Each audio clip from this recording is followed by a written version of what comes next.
মালদার রাঙামাটিতে এসেছি আমরা, প্রত্যন্ত গ্রাম। যে এলাকায় দাঁড়িয়ে আছি এখানে প্রবেশ নিষেধ। গ্রামের মানুষদেরকে এই এলাকায় ঢুকতেই দেওয়া হয় না। ওই রাস্তা পেরিয়ে তবুও আমি আমার ক্যামেরা পার্সন এই এলাকাতে ঢুকেছি, কারণ এখানে ভূতের ভয়।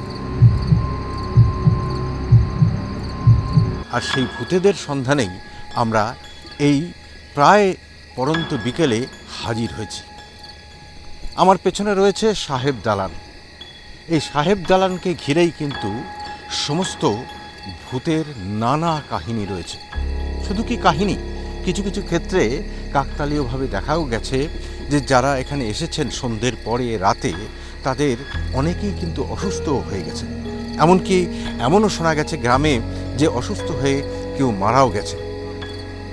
আমরা সেই সাহেব দালানে এসেছি যেখানে ইতিহাস সাক্ষী হয়ে দাঁড়িয়ে রয়েছে। একবার ভেতরে গিয়ে দেখব আমরা এখানে আসলে হচ্ছেটা কি। সত্যি কি ভূত আছে, নাকি এটা সবটাই গল্প কথা এই এলাকার মানুষদের, নাকি এর পেছনে রয়েছে আরও গভীর কোনো রহস্য।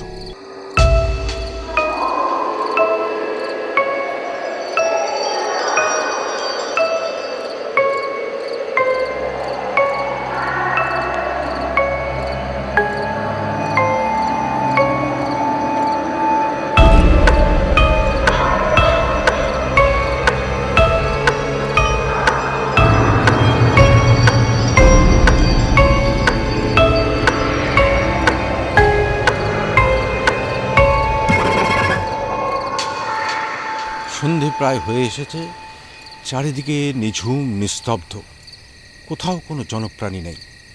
একটু দূরেই একটা পুরনো পুকুর, দেখে বোঝা যায় দীর্ঘদিন হয়তো ওটা ব্যবহারই হয়নি। আর আমার পেছনে সেই সাহেব দালান, যাকে ঘিরেই এত রহস্য। ৩০০ বছরের বেশি সময় ধরে ইতিহাসকে সাক্ষী করে দাঁড়িয়ে রয়েছে, এবং সব মিলিয়ে একটা অদ্ভুত গা ছমছমে পরিবেশ, যা অস্বীকার একদমই করা যায় না।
বাইরে সূর্য সম্পূর্ণভাবে ঢলে পড়েছে। এখনও আমরা এই নির্জন ভগ্নপ্রায় সাহেব দালানের দোতলার ঘরে রয়েছি। এখানে আমরা কোনো সাহেব ভূত বা অন্য কোনো ভূতের দেখা পাইনি, কিন্তু আমাদের TV9-এর ক্যামেরা অন্য কিছু দেখে ফেলেছে।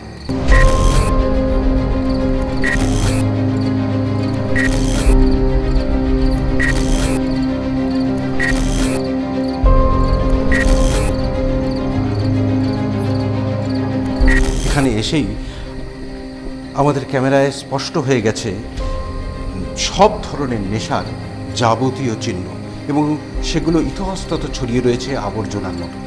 কোথাও মদের বোতলের ভাঙার কাঁচের টুকরো, কোথাও বা আরও অন্য কিছু, এবং যা দেখলে স্পষ্টই বোঝা যায় একজন নয়, নিয়মিতই হয়তো খুবই গোপনে এখানে একাধিক মানুষ আসে বা যাতায়াত তাদের লেগে রয়েছে। শুধু তাই নয়, তারা যেখানে অপকর্ম বিভিন্ন রকমভাবে করে সেটাও একেবারে স্পষ্ট হয়ে উঠেছে। তারা আর যাই হোক, তারা সামাজিক মানুষ নয়, অবশ্যই তারা অসামাজিক। কারণ এখানে নেশার বস্তু যেমন চারিদিকে ছড়িয়ে রয়েছে, একই সাথে বিভিন্ন দেওয়ালগুলোতেও অশালীন সমস্ত ছবি এবং লেখা। তারা নিশ্চয়ই গ্রামের সকলের চোখের সামনে দিনের বেলায় তারা আসে না, তারা নিশ্চয়ই আসে সন্ধেবেলায় এবং গভীর রাতেও হয়তো বা। তাহলে কি এখানে সেই সমস্ত অপরাধমূলক কোনো অসামাজিক কোনো কাজকর্ম হয়? মেয়েরা থাকতো, মেম সাহেব থাকতো, ওরা ধরেন যে দুধ, চিড়া, কোনোদিন ওই যে খিচুড়ি এগুলো দিত, আমরা খেয়েছি এখানে ছোটোবেলায়। এরা 1971 সালে এখান থেকে কে যে কোথায় গেল, হ্যাঁ, এরপর থেকে আর মেয়েমারাকে দেখা যায় না। আমরা এইটুকুন জানি যে ওখানে ভূত থাকে না, মানুষই ভূত। মানে রাত্রে হয়তো কোনো ছেলে মেয়ে আসলো, আচ্ছা গাঁজালো কী করলো, হয়তো ভালো লোক গেলে ভয় পায়। হ্যাঁ, আসলে এটাই হয়। হ্যাঁ, যখন তখন ওই ছেলে মেয়ের ব্যাপারটা। সন্ধ্যার পরেই কেউ যায় না, যায় ওই ছেলে পেলেগুলা যারা কি ভূত বাংলা হয়ে গেছে। হ্যাঁ, ভূত বাংলা হয়ে আছে, যারা কি মদ গাঁজা খায়, যারা। এবার গ্রামের লোকজন যারা আছেন তারা তো ধরেন সন্ধ্যার পরে ওখানে যায় না কেউ, ওই বাইরের ছেলেপেলেরা আসে থাকে, ঠিক আছে। এলাকার মানুষ যায় না, এলাকার মানুষ খুবই কম যায়, হ্যাঁ, রাত্রে যায় না কেউ, ঠিক আছে। সন্ধ্যার পরে কেউ যায় না, ফাঁকা এলাকা তো কেউ যায় না। ভূতের ভয়টাই, হ্যাঁ, সব ভূতের ভয় দেখায় যে ভূত আছে বলে, এই জন্য যায় না গ্রামের মানুষ। তো প্রধান হিসেবে আপনারা কিছু এটা নিয়ে খোঁজ খবর করেননি? না, এটা নিয়ে আমরা খোঁজ খবর করি, মানুষকে সতর্ক জানাই যে ভূত বলে কিছু নেই এখানে, আপনারা দেখেন। আমরা তো চোখে দেখেনি। তাহলে কি দেখেছেন শেষ পর্যন্ত? আমরা আসল কারণ দেখেছি ওখানে ড্রাগসের নেশা টেশা করে, এই নেশা টেশা করে রাত্রে। তারপরে কিছুদিন পুলিশ প্রশাসনকে জানানো হয়, পুলিশ প্রশাসন এসে তাড়া করে, মারে, ধরে নিয়ে যায়। কিন্তু ওটা কি এখানে তো ওল্ড মালদা একেবারে বড় র্যাকেট এখানে। হ্যাঁ, ড্রাগসের তো বিশাল বড় র্যাকেট এখানে একটা, ওল্ড মালদার মধ্যে ড্রাগসের একটা বিশাল র্যাকেট। এটা তো আমাদের চোখের সামনে, আমরা তো একবার দেখেছি, দিনে গেছি, খবর পেয়ে গেছি, কয়েকজনকে আমরা গালটাল দিয়ে ভাগিয়েছি ওখান থেকে, ঢুকেছি। হ্যাঁ, ড্রাগস খায়, বেচে কিনা এটা ঠিক আমি হাতে ধরতে পারিনি, কিন্তু খাওয়াটা দেখেছি। সে কারণেই কি এই ভূতের গল্পকে আরও জোরালো করে তোলা, যাতে সাধারণ মানুষ, গ্রামের মানুষ এখানে খুব সহজেই আসতে না পারে, তাদের অবাধ যাতায়াত যাতে না হয়। আর সেই কারণে কি দুষ্কৃতীদের একটা গোপন ডেরা হয়ে উঠেছে এই সাহেব দালান? এখন এই সমস্তই কিন্তু প্রশ্ন উঠছে। মালদা থেকে ক্যামেরায় মুজিবরের সঙ্গে সুব্রত, TV9 বাংলা।